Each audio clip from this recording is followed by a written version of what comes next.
Bismillahirrahmanirrahim. Assalamualaikum warahmatullahi wabarakatuh. Kita lewat ya. Alhamdulillah nahmaduhu wa nasta'inuhu wa nastaghfiruh. Wa na'udzu billahi min shururi anfusina wa min sayyiati a'malina. May yahdihillahu fala mudilla lahu wa may yudlil fala hadiya lahu. Asyhadu an la ilaha illallah wa asyhadu anna Muhammadan abduhu wa rasuluh. La nabiyya ba'dahu. Allahumma shalli ala sayyidina Muhammad wa ala ali sayyidina Muhammad.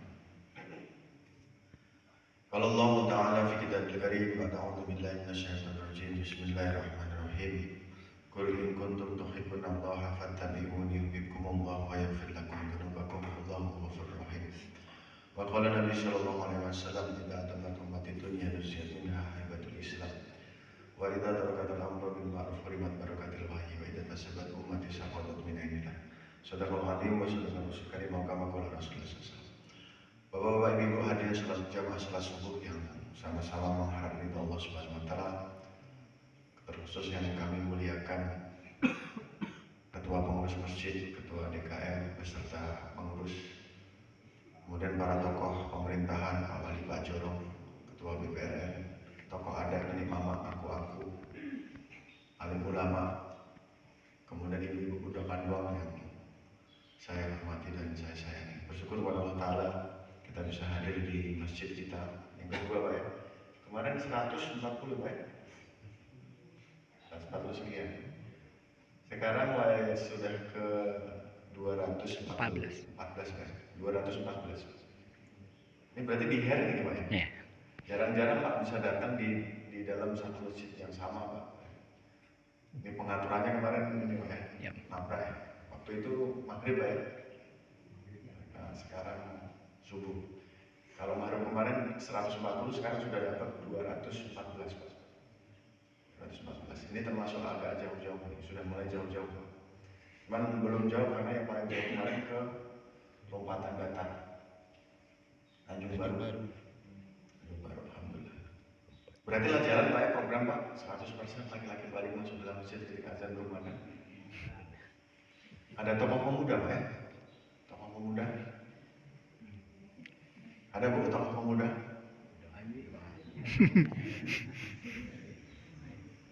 Tokoh pemuda angkatan 65 Pak ya? Berarti harusnya udah jalan Pak program ini Pak. Kan kemarin kan kita sudah menginisiasi bagaimana seluruh masjid termasuk Masjid Kubang Ladaiko dengan program 100% laki-laki balik masuk dalam masjid ketika azan berkumandang dengan cara dijemput. Betul Pak ya? Masih ingat Pak? Hah? Oh iya. Korelasinya karena apa? Orang yang tidak sholat pasti di dalam hatinya ada benih-benih kejahatan. Dan kami informasikan yang terbaru Pak Bu, di tempat kami sampai sekarang sudah semenjak saya berdinas di sini sudah ada sekitar 237-an tahanan. Yang paling hebat kemarin ranking 1 ya bawa ganja 27 kilo itu. Masih top skor di nomor 1. Yang nomor 2 bawa ganja 15 kilo kan sudah pernah saya sampaikan Pak. Yang kemarin yang top skornya lagi ada yang menyusul nih Pak, generasinya ternyata cepat belajar juga, ada orang-orang sini Pak. Jadi anak muda yang kemarin itu yang umur 15 tahun udah mulai dia bawa ganja 15 kilo. Ada juga yang anak muda umur 15 tahun kemarin yang main motor 4 biji. Nah ini perkembangan keadaan di tanah air. Jadi sama-sama kita kemarin kan sudah berbicara ngobrol Pak. Bagaimana caranya, caranya? Ya tidak ada lain Pak, bawa orang ke masjid. Karena apa? Cetakan untuk menjadi orang baik itu cuma di masjid. Cetakan untuk menjadi orang baik itu cuma di masjid. Kalau untuk membuat jadi orang pintar banyak Pak. Di pondok pesantren, pintar ilmu agama, di sekolah-sekolah itu menjadi pintar ilmu dunia kan gitu ya. Kemudian di university pintar. Tapi kalau resepnya membuat orang baik itu cuma satu aja. Di mana Pak? Masjid. Di masjid. Dan Indonesia ini bukan hanya butuh orang pintar Pak. Indonesia cerdas oke, tapi Indonesia baik itu perlu. Karena kalau pintar tetapi tidak baik, Itu berbahaya. Sebagaimana mohon maaf Bapak Ibu kalau kita bisa analogikan, pisau itu kan sejatinya untuk membuat makanan, membuat masakan. Tetapi pisau itu digunakan bisa untuk 3 orang. Yang pertama, pisau bisa digunakan oleh orang jahat, maka akan bermanfaat untuk siapa? Untuk dirinya, tapi merugikan orang lain, membunuh dia. Yang kedua, bisa digunakan anak kecil, jangankan bermanfaat Pak, untuk dirinya, melukai dirinya sendiri. Dan yang ketiga, bisa digunakan oleh koki atau ibu-ibu yang handal memasak, pintar memasak, untuk bermanfaat untuk orang lain dan juga untuk dirinya sendiri. Analoginya pisau itu seperti itu. Nah sekarang hari ini ilmu apapun itu Bapak Ibu ya, kalau digunakan oleh orang yang karakter atau mentalnya seperti penjahat Pak, akan digunakan untuk melukai orang lain. Kalau digunakan oleh manusia yang bermental seperti anak kecil, akan melukai diri sendiri. Tapi kalau pisau digunakan untuk digunakan oleh orang yang karakternya seperti koki yang baik dan pintar, maka dia akan bermanfaat untuk orang lain dan juga untuk diri sendiri. Jadi pertanyaannya, perlukah orang pintar atau kan lebih perlukah orang baik? Perlu dua-duanya, pintar tapi juga baik. Nah, di mana tempat untuk menciptakan orang baik? Di masjid, tidak ada tempat lain. Nah, sekarang kalau usaha ini kita tidak mulai, tidak kita kerjakan, ya makin lama orang baik di dunia ini makin berkurang, terkhusus di tanah datar. Orangnya pintar Pak, yang kemarin saya sampaikan 237 orang yang masuk dalam penjara ini kalau ditanya Pak, yang tidak bisa ngaji ini cuma 2 orang.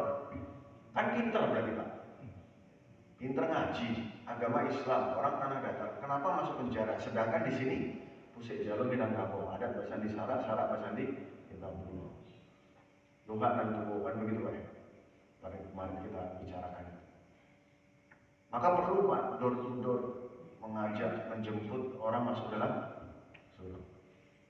Dan saya tambahkan Bapak Ibu yang mulia, sebenarnya apa sih kehendak, apa sih maksud daripada datuk kita dulu, ulama-ulama kita yang datuk zaman dulu itu mau menjadikan seperti apa anak kemenakan, kenapa dibawa balik ke surau? Bawa balik ke surau itu mau dijadikan seperti apa? Kira-kira mau dijadikan seperti apa Pak? Seperti apa Pak kira-kira? Hah? Seperti apa Pak? Baik. Orang baik yang seperti apa? Orang baik itu banyak. Baik Malia.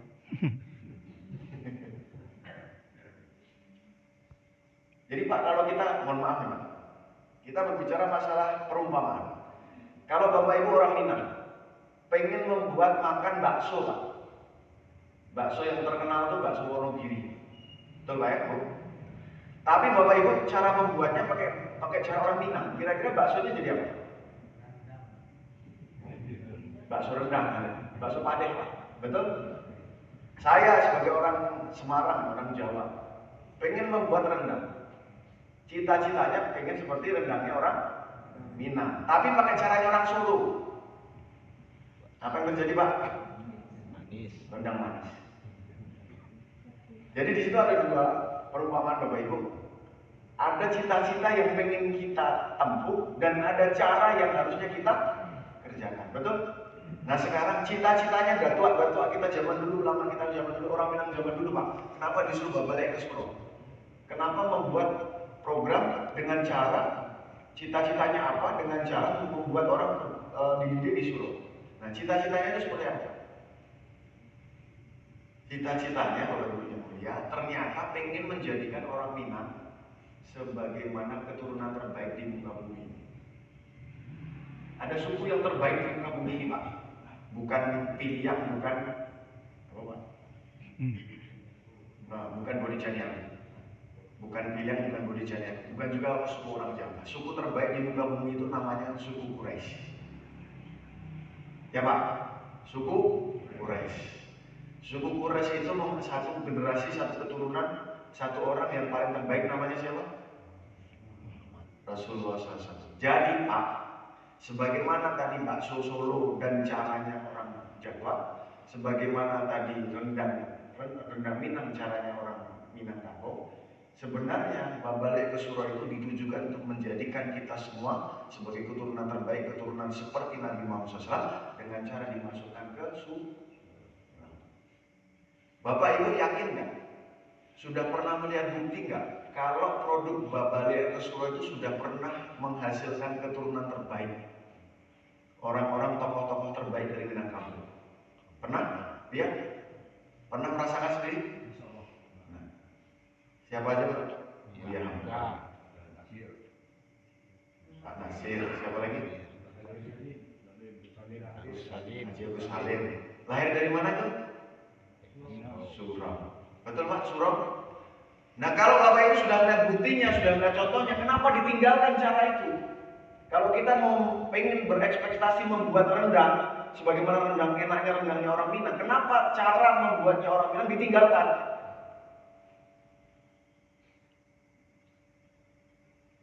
Kita sama-sama berpikir.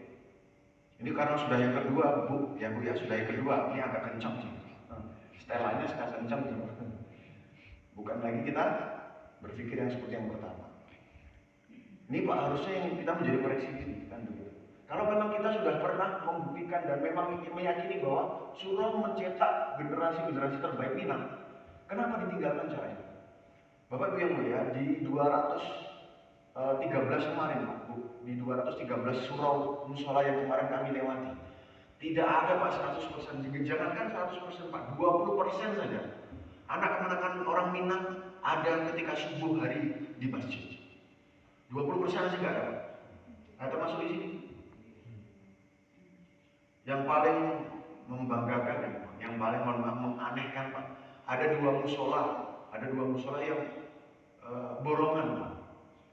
Jadi yang datang cuma 2 orang, imam, cuma makmum satu. Imam sama makmum, dia yang buka kunci, dia yang azan, dia yang qomat, dia yang jadi imam, dia yang jadi makmum, kan gitu Pak. Dia yang nutup pintu lagi, borongan namanya Pak. Ini masih agak ramai Pak. Ini yang jadi masalah Pak. Makanya kalau orang bilang mengatakan door to door itu, wah itu Pak kerjaannya Pak jamaah-jamaah jenggot. Bukan Pak, door to door itu kerjaannya kita. Termasuk Bapak Ibu ya, kami laporkan kepada Bapak Ibu sekalian, alhamdulillah ini teman-teman dari Polres Pak. Anak kemenakan Bapak nih kebetulan jadi polisi kan gitu Pak ya. Ini alhamdulillah sudah belajar Babalik ke surau, sudah ke 6 masjid Pak ya. Sudah ke 6 masjid Pak, Babalik ke surau. Selama 3 hari beritikaf di masjid. Nah di dalam masjid itu kita akan menghitung Pak berapa jumlah laki-laki balik di Jampuit Pak. Kemarin alhamdulillah di terakhir itu di masjid Rambatan Pak ya. Penduduknya jumlah laki-laki baliknya 400.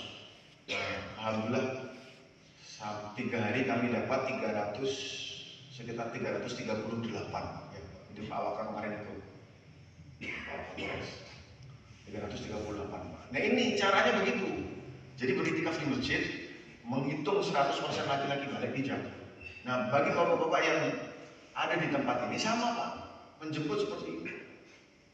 Kembali lagi ke masalah tujuan Bapak Ibu yang mulia, dijadikan kita ini cita-citanya orang-orang yang memang berkualitas sekualitas Nabi Pak, orang-orang Quraisy. Nah sekarang kalau kita agak sedikit lebih jauh Pak, kalau pengen memang bukti nyata Pak, kita dijadikan sebagai orang yang seperti suku Quraisy yaitu Nabi Muhammad SAW. Disebutkan dalam satu surat di Ilafi Quraisy, betul Pak? Ilafihim rihlah. Di situ ada kata-kata rihlah. Apa maknanya rihlah? Bahasa Arab rihlah itu berjalan. Kalau bahasa Padangnya apa? Merantau. Orang Quraisy merantau. Orang Padang sama. Kalau sekarang Pak, ini ada pergeseran ya. Hari ini kita diperintahkan untuk merantau untuk apa Pak?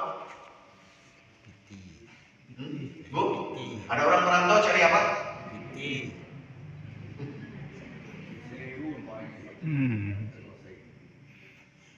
Apakah sejatinya orang Quraisy merantau untuk cari piti? Untuk apa kira-kira Bu? Untuk apa Pak? untuk membawa agama. Ila fihim rihlatas syita wal saif, dalam keadaan panas maupun dingin, orang Quraisy membawa agama, menyebarkan agama. Itu asli. Kenapa terjadi pergeseran, Pak? Kenapa orang Minang sekarang merantau carinya cari piti? Harusnya orang Minang merantau untuk sama menyebarkan agama. Siapa yang membawa agama ke Ternate dan Tidore? Orang Minang. Siapa namanya, Pak? Maulana Ibrahim. Siapa yang bawa agama sampai ke Negeri Sembilan Malaysia? Sudah ada bukti, Pak. Jadi orang Minang aslinya merantau untuk menyebarkan. Ini hari ini terjadi pergeseran. Bapak merasa nggak? Ibu merasa nggak? Nah, kalau kami enak aja, Pak, yang penting PT diterima gitu, ada transferan gitu. Ini ada pergeseran, Pak. Jadi akhirnya Bapak yang mulia, Ibu yang berbahagia, kita akan membuat sebuah pola merantau. Tujuannya sama sebenarnya, untuk sama seperti orang Quraisy. Ditarik ke belakang. Ada namanya melapau, rantau, lapau. Yang paling depan surau. Bapak tunggu 3 sapi apa? 3 perkara. Tunggu 3 sapi. Surau, Lapau, merantau, lapau, merantau. Nah sekarang kita urut dari sini, Pak. Kenapa merantaunya jadi salah? Yang harusnya menyebarkan agama sekarang cari piti. Mohon maaf, Pak. Mohon maaf kan. Kalau kita mengatakan bahwa merantau untuk cari piti, bukankah itu sebuah satu kemunduran akhlak, iman, agama? Karena Allah Subhanahu wa Ta'ala juga pasti akan menyediakan rezeki untuk orang-orang yang tidak merantau, betul? Kalau untuk cari piti, kok sepertinya di bumi Minang ini tidak ada lagi rezeki, kan begitu? Karena tadi bergeser merantau. Harusnya dia mendakwakan agama. Sekarang makanya, Pak, di mana-mana banyak nasi padang, tetapi agama tidak berkembang. Bahkan kemarin dalam berita, Pak, nasi padang sudah sampai ke Singapura. Rasanya otentik, katanya, otentik Minang. Bukan hanya di ini, Pak, di Eropa juga sudah banyak nasi padang dibawa sama orang Minang. Tapi harusnya yang dibawa bukan hanya sekedar nasi padang, harusnya dibawa agama. Kenapa bergeser? Karena dari sininya bergeser, Pak. Lapaunya bergeser. Kira-kira, Pak, Bapak diajarin melapau, ilmu lapau. Untuk apa, Pak? Untuk merantau, betul. Tapi hakikinya untuk apa? Hakikinya untuk apa tujuannya? Nah, aslinya bukan untuk diri sendiri. Ada satu cerita, Bapak Ibu. Dulu zaman Nabi Muhammad SAW menghijrahkan para sahabat dari Mekah ke Madinah, dari Mekah ke Yasrib untuk mendakwakan agama. Betul, Pak? Salah satunya ada satu orang sahabat namanya Abdurrahman bin Auf. Nah, cerita-cerita kayak gini harusnya kita ceritakan kepada anak kita, Pak. Kepada orang-orang yang mau merantau. Jangan cerita kancil nyolong timun, Pak. Anak kita kasih cerita kancil nyolong timun gitu. Tiap hari kancil nyolong timun, kancil melawan serigala, kancil melawan apa gitu. Nah, jadi kancil juga nanti dewasa. Bapak yang mulia, Abdurrahman bin Auf hijrah dari Mekah ke Yasrib. Untuk apa, Pak? Menyebarkan agama, mendakwakan agama. Abdurrahman bin Auf ini orang kaya, tetapi tidak membawa harta kekayaan dia. Hanya membawa apa yang menempel di baju dan menempel di unta. Maka Nabi Muhammad SAW mempersaudarakan Abdurrahman bin Auf dengan satu orang. Kaum Muhajirin dan kaum Ansor dipersaudarakan. Dipersaudarakannya bukan karena satu datua, satu mama, satu ibu, satu bapak, tetapi satu kalimat. La ilaha illallah. Maka Abdurrahman bin Auf ketemu dengan saudaranya yang disebut dengan Sa'ad bin Rabi. Maka Sa'ad bin Rabi bertemu dengan saudaranya Abdurrahman bin Auf. Abdurrahman, kamu sekarang saudara saya. Karena kalimat yang sama, la ilaha illallah. Kamu kan orang kaya, tapi kamu nggak bawa apa. Nah, saya ini orang kaya, Sa'ad bin Rabi. Nah, saya akan bagi kekayaan saya menjadi 2. separuh buat kamu, separuh buat saya. Apa kata Abdurrahman bin Auf? Nggak usah, nggak perlu. Tunjukkan saja kepada saya jalan menuju pasar. Sehingga Abdurrahman bin Auf membawa ontanya ke pasar, berdagang, berjual beli dengan barang yang seadanya. Sehingga cerita bahwa yang mulia, Abdurrahman bin Auf kembali menjadi orang yang kaya di Madinah. Orang yang kaya di Madinah. Jadi tujuan melampaui itu apa, Pak? Supaya tidak merepotkan induk semang. Supaya tidak merepotkan induk semang. Untuk merantau untuk apa? Menyebarkan agama. Lampaunya untuk apa? Tidak merepotkan induk semang. Dua ini selalu bergeser hari ini. Melampaunya untuk cari kekayaan, merantaunya juga untuk cari kekayaan. Kenapa bergeser? Karena yang paling awalnya bergeser, basuraunya bergeser. Contohnya kalau bergesernya basurau, tidak ada lagi mereka di dalam surau, sehingga tidak mendapat pengajaran agama, adat, agama, tauhid, la ilaha illallah Muhammadur Rasulullah tidak boleh cacat. Kemudian fikih, faraid, sholat, zakat, puasa, sedekah, haji, umroh, kemudian Quran, membaca dan menghafalkan. Adatnya berbicara tentang adat dan sahabat adat teradatkan, adat diadatkan, adat istiadat Minangkabau. Adatnya diajarkan petata pelitih, goro, silek, musyawarah untuk mufakat. Betul, Pak? Karena tidak dapat pelajaran itu, maka suraunya bergeser, lapaunya bergeser, merantaunya jadi bergeser. Akhirnya salah kaprah sekarang. Jadi untuk mempersiapkan generasi-generasi, Pak, tidak ada cara lain balikkan mereka ke surau. Ini karena sudah yang kedua kali, Pak, menunya agak berbeda. Termasuk menu keimanan, Pak. Menu keimanan. Iman tuh yang tadi yang disebut dengan agama tauhid tidak boleh bergeser, Pak. Jangankan orang-orang yang tidak bisa ke masjid, bisa jadi kita sudah di masjid salah kaprah tentang masalah keimanan. Karena keimanan ini tidak boleh cacat. Yang diajarkan di surau tentang masalah keimanan itu tidak boleh cacat. Contoh, Bu, boleh tanya, apakah api bisa membakar, Bu? Bisa. Apakah air bisa menenggelamkan? Pak, apakah api bisa membakar, Pak? Bisa. Bisa, Pak, ya? Benar, Pak?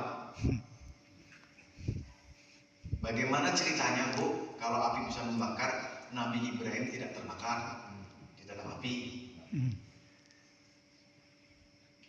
Pak, Bu, kok Nabi Ibrahim dibakar dalam api tidak terbakar? Kata ibu, api membakar. Hah? Apa, Pak?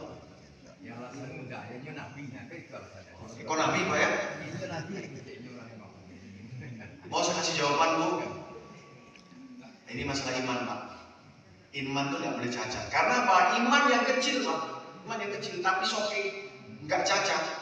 Itu pahalanya akan berikan Allah Ta'ala berikan surga yang luasnya 10 kali luas dunia. Iman yang kecil. Iman yang kecil seperti apa? Kalau ibu punya rumah, terus kemudian sengnya dibuka sedikit. Kemudian ibu begini nih. Terus ada yang terbang. Debu, Pak. Ya, ibu begini-begini kan terbang, debu. Kena sinar matahari. Iman yang seketek itu, yang tadi terbang, debu toh, Pak. Yang iman yang sekecil itu, kalau benar, soke, tidak salah, akan dikasih pahala, dibalas oleh Allah Ta'ala dengan surga yang luasnya 10 kali luas dunia. Subhanallah. Tapi tidak boleh salah. Nah, ini yang jadi masalah, Pak. Tidak boleh salah. Nah, sekarang tadi saya tanya, apakah api bisa membakar? Jawab Bapak Ibu, bisa. Ceritakan kepada saya kenapa Nabi Ibrahim tidak terbakar. Ini bukan masalah pertanyaan dan jawaban, ini masalah iman. Kok masalah iman, Pak, yang harusnya sama orang Minang diajari kalau di masjid. Kembali lagi ke tauhid, Pak. Kembali lagi kepada kalimat la ilaha. La itu maknanya la nafi. Alhamdulillah, Pak, dulu pernah belajar bahasa Arab, Pak. Saya kira. La nafi. Tidak ada kecuali itu, Pak. Saya mau minum kopi, Pak. Adanya air putih. Adanya air putih Pak? Iya. Kopi nggak ada. Kalau teh Pak nggak ada, adanya air putih. Sirup Pak nggak ada, adanya air putih. Adanya cuma itu.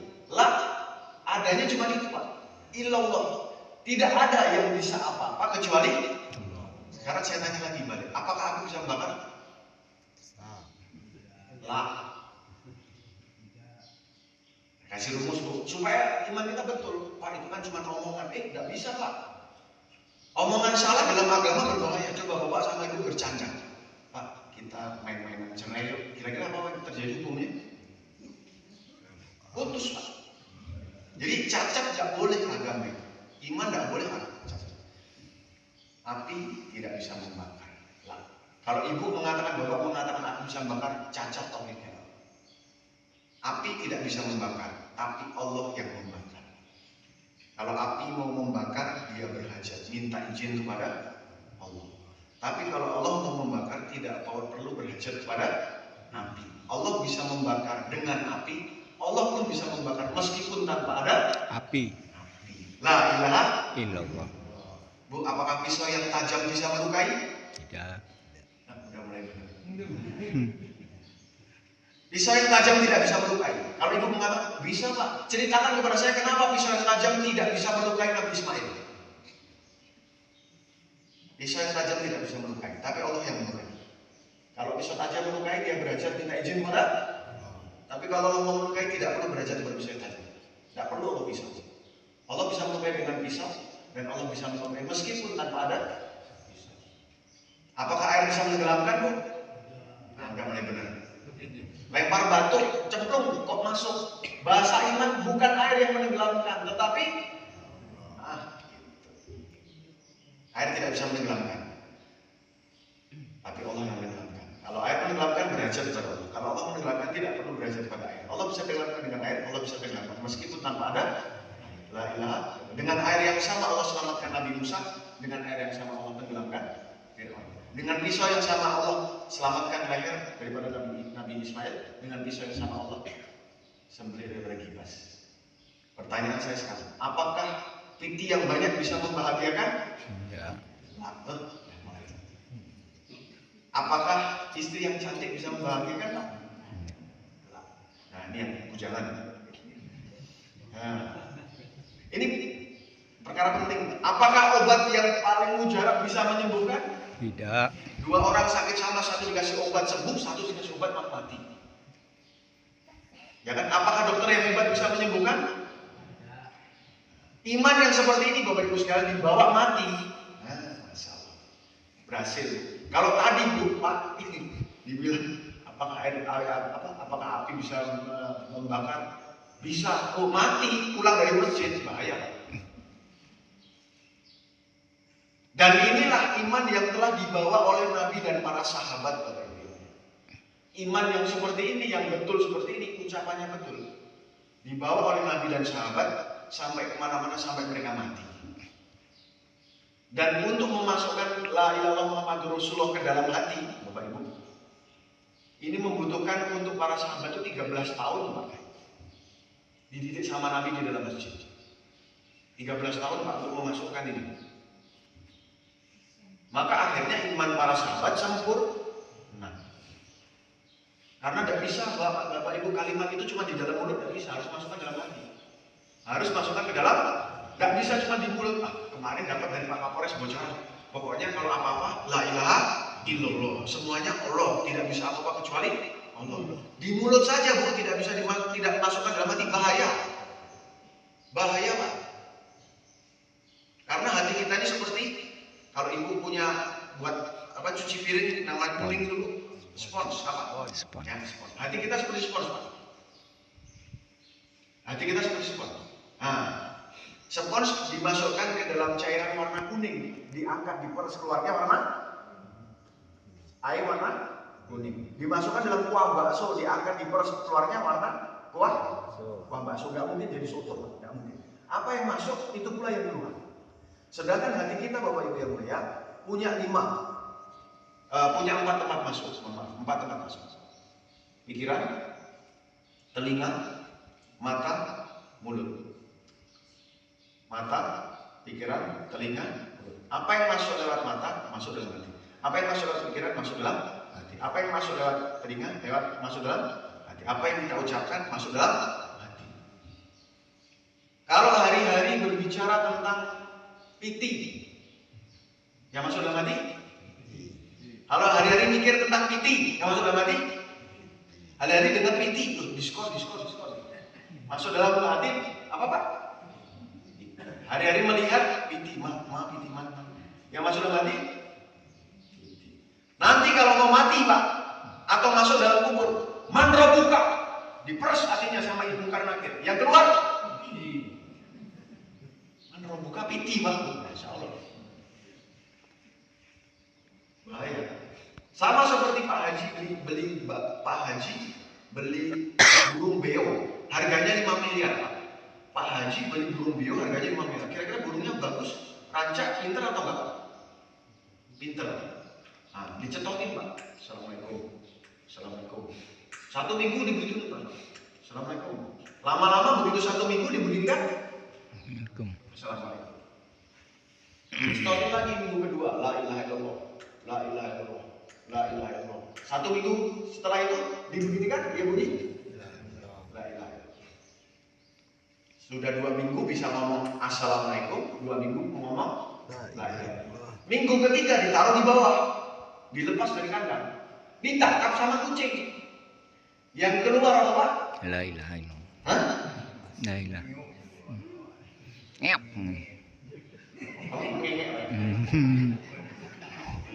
Yang keluar apa Bu? Peok, betul? Ngep. Kenapa begitu? Karena la ilaha illallah dan assalamualaikumnya cuma di sini, nggak masuk dalam Hati. Inilah perkara iman yang dididik oleh orang Minang zaman dulu di dalam masjid sehingga menghasilkan iman yang sempurna, iman yang kuat. Nah, bangunan iman, Bapak Ibu yang mulia, ada 5. Bangunan agama itu ada 5: imaniyah, ubudiyah, muamalah, muasyarah akhlak. Iman, ibadah, muamalah, muasyarah akhlak. Ini pentingnya iman tadi Pak. Sehingga menghasilkan orang-orang yang beriman sempurna di sisi Allah. Siapa gambaran iman yang sempurna di sisi Allah Ta'ala? Para sahabat. Saya sebutkan 1 orang. Namanya Tamim Ad-Dari. Kenal Bu Tamim Ad-Dari? Tidak kenal, baru sekali didengar ya. Pak, Tamim Ad-Dari kenal Pak? Nah, makanya kalau cerita sahabat Pak, jangan ceritakan jenderal optimun. Tamim Ad-Dari Pak, orang yang hidup sampai zaman daripada Sayyidina Umar radhiyallahu. Ceritanya waktu di Madinah, gunung meletus Bu. Ada di zaman Madinah gunung meletus, gunung Merapi. Ya sama kayak di sini lah, ada gunung Merapi. Nah, gunungnya meletus, lahar sudah turun.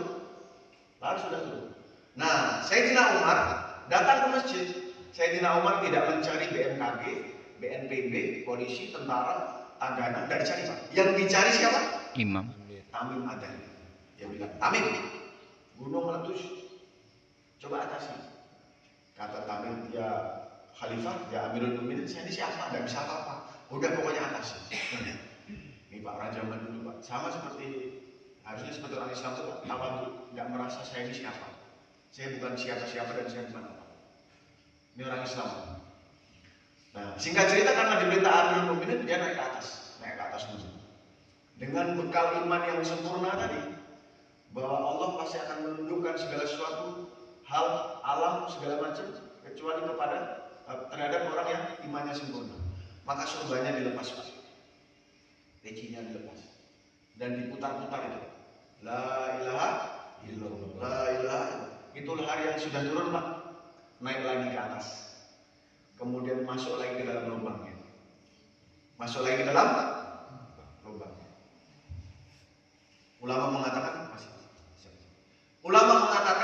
masuknya lahar ke dalam lubang sebagaimana kambing yang digiring oleh pemiliknya masuk lagi ke dalam kandang. Diputar-putar. Besok Pak, pesan saya, Bu, pesan saya. Kalaulah Gunung Merapi meletus, itu sadonya Pak, Bu, naik ke atas gunung, lepas peci Pak. La ilaha illallah, la ilaha illallah. Ibu pakai sajadah, la ilaha. Kalau Bapak Ibu mengajak saya mau cuma saya paling belakang. Kira-kira Pak Bu, laharnya makin turun apa naik? Hah? Makin turun atau makin naik? Masalahnya kenapa kalau kita berbanding dengan Tamim Ad-Dari bisa menggiring lahar naik kembali. Kenapa kita tidak? Bahkan mengatakan saja, tidak berani Pak. Sepertinya Pak makin turun Pak. Kenapa kita tidak berani? Insya Allah Pak naik. Kenapa tidak berani? Iman. Iman. Masalahnya di situ tadi Pak, iman. Berarti pentingnya iman, pentingnya kekuatan Jadi iman itu bukan sekedar punya iman Bapak Ibu. Sekarang bisa kita lihat, kenapa orang nggak bisa ke masjid Pak? Bukan karena rumahnya jauh, tetapi iman dan kekuatan iman. Iman dan kekuatan iman. Ini sama seperti uang dan kekuatan uang. 5 perak Pak, bisa buat beli tas apa Pak? Tidak bisa. Ditambahin 01, 50 perak, bisa membuat beli tas apa Pak? Nggak bisa juga. Ditambahin 01, 500 perak, bisa buat beli tas apa? Belum bisa Pak. Tambahin 01, 5.000, bisa beli tas apa Pak? Tas plastik. Tambahin 1, 50.000, bisa beli tas apa? Namanya goodie bag, tas dari kertas karton. 50. Tambahin 01, bisa beli tas apa Pak? 500.000, bisa membeli tas anak sekolah TK, warnanya pink kecil. Tambahin 01, 5 juta Pak, membeli tas anak kuliahan. Tambahin 01, 50 juta Pak, membeli tas eksekutif muda, koper dan lain sebagainya. Tambahin 01, 500 juta, tasnya artis, tasnya Syahrini Pak. Semakin ada uang, semakin kekuatannya bertambah, maka dia bisa membeli tas yang lebih bagus. Pertanyaan sekarang, apa yang bisa membuat orang meskipun jauh datang ke masjid? Ada iman dan juga kekuatan. Apa yang bisa membuat orang tahajud setiap malam? Ada iman dan kekuatan. Kenapa orang melanggar aturan adat? Kenapa orang melanggar aturan negara? Kenapa orang tidak taat pada aturan? Ada iman tetapi kekuatan imannya tidak bisa untuk membeli ketaatan pada aturan. Di mana tempat bisa mendidik iman Pak? Kembali lagi balik ke selesai masalah.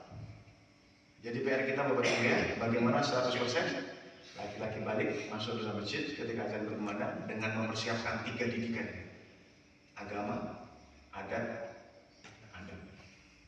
Itu saja mungkin yang belum kami sampaikan Bapak Ibu ya. Ini bonus Pak, karena sudah kedua kali, jadi akhirnya bonus rumus-rumus ini Pak ya. Rumus-rumus ini bonus pada Bapak Ibu sekalian. Dan untuk ibu, untuk ibu, didikan di rumah juga sangat penting. Tarbiyatul aulad, pendidikan untuk anak itu dari rumah. Penting Bapak Ibu sekalian. Yang menjadikan kualitas anak-anak menjadi anak-anak hebat ada juga di rumah. Jadi akhirnya rumah dan masjid terhubung. Rumah dan masjid terhubung. Kami titip anak-anak generasi muda juga kepada ibu-ibu supaya mereka menjadi orang-orang yang taat kepada Allah Subhanahu wa taala.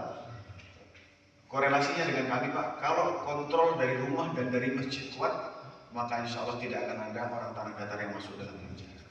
Karena mereka dididik iman yang kuat, dididik agama yang kuat, merantaunya juga betul, malapaunya juga betul Pak ya.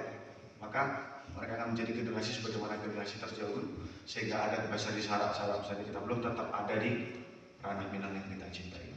Subhanallah wa bihamdi, subhanallah wa bihamdika, asyhadu an la ilaha illa anta, astaghfiruka wa atubu ilaik. Assalamualaikum warahmatullahi wabarakatuh.